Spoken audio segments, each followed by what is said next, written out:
Good evening and thanks for joining us. A possible peace deal between the U.S. and the Taliban that could lead to the withdrawal of U.S. troops from Afghanistan ended abruptly last night when President Donald Trump issued a series of surprising tweets. After months of negotiations, the president tweeted, quote, "Unbeknownst to almost everyone, the major Taliban leaders and separately the president of Afghanistan were going to secretly meet with me at Camp David on Sunday." He then called off more negotiations. Mr. Trump said he was canceling all talks because the Taliban admitted to a suicide car bombing on Thursday near the U.S. Embassy in Kabul that killed a U.S. soldier and 11 others. The body of Sergeant First Class Ellis Barreto Ortiz was returned last night. Secretary of State Mike Pompeo attended the ceremony at Dover Air Force Base. Ortiz was the fourth U.S. service member killed in Afghanistan in the past 2 weeks. This morning on the Sunday TV talk shows, Pompeo defended the president's decision to call off the peace talks. When the Taliban tried to gain negotiating advantage by conducting terror attacks inside of the country, President Trump made the right decision to say that's not going to work. We're going to walk away from a deal if others try to use violence to achieve better ends in a negotiation. It's not right. It's not appropriate. It killed an American.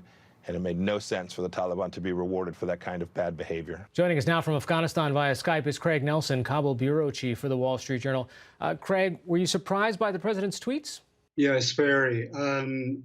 President Trump has sort of steered clear of the Afghan peace process quite a bit. As a candidate, he, of course, said he would like to see U.S. troops out of there. But since the peace process sort of got started and the U.S. started direct talks with the Taliban last summer, he's made occasional comments, but he's generally steered clear. And so that was shocking. What about the parties involved that you've been able to touch base with?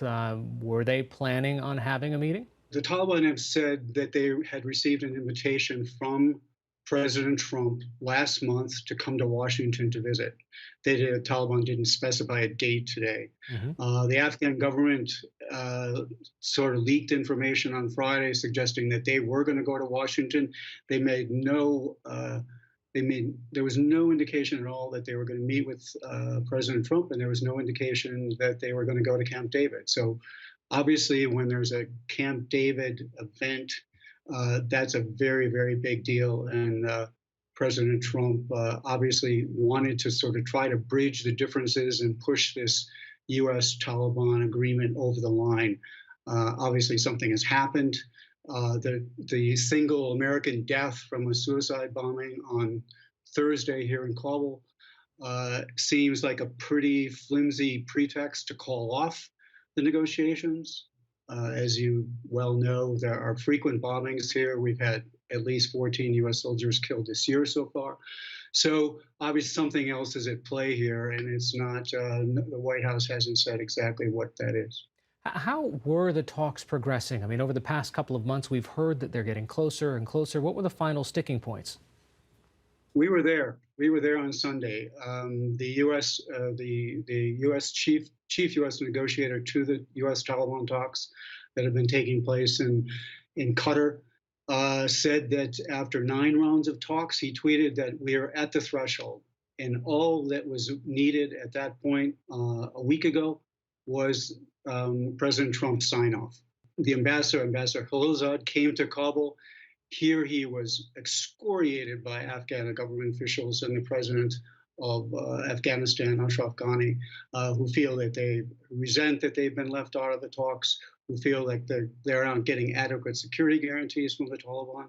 And Khalilzad had a very, very rough week here. He returned to Doha to talk to the Taliban on Friday, and then bingo, the tweet dropped. Is there any hope of salvaging these conversations? I mean, this seems to undercut the work that Khalilzad has been doing for months. Yeah, remarkable. He's been at it for about a year.